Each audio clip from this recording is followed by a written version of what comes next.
You say that you believe many people in America believe in your definition of freedom, freedom from coercion. And I might agree with you, but I also believe that many people in America believe in a different kind of freedom, and that is freedom to well-being, a certain level of standards, fair housing, at a good price, education, etc. The other thing I want to say is that the system has built into it the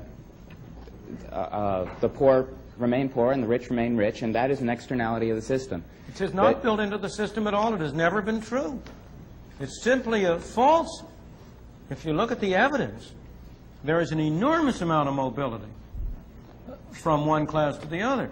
In fact, there used to be a saying, 3 generations from shirt sleeves to shirt sleeves, which reflected exactly the opposite effect. So it simply is not built into the system. On the contrary, there's a great deal of mobility within generations and between generations, and we shouldn't argue on the basis of false factual premises.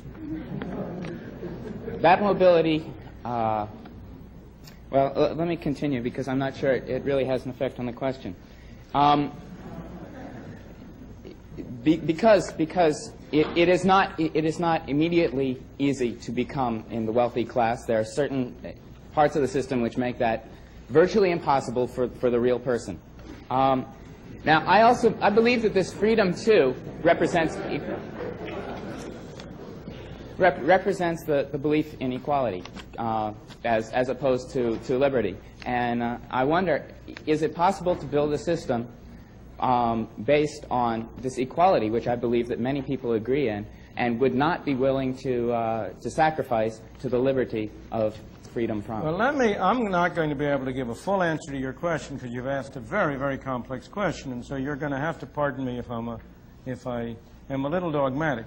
But I only want to suggest that the statements I'm making are not without some thought and reason behind them. In my opinion, a society that aims for equality before liberty will end up with neither equality nor liberty.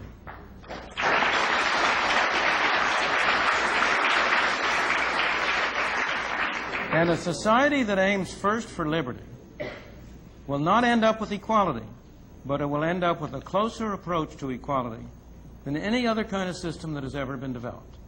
Now, that conclusion is based both on evidence from history, across history, and also, I believe, on reasoning which, if you try to follow through the implications of aiming first at equality, will become clear to you. You can only aim at equality by giving some people the right to take things from others. And what ultimately happens when you aim at equality is that A and B decide what C shall do for D.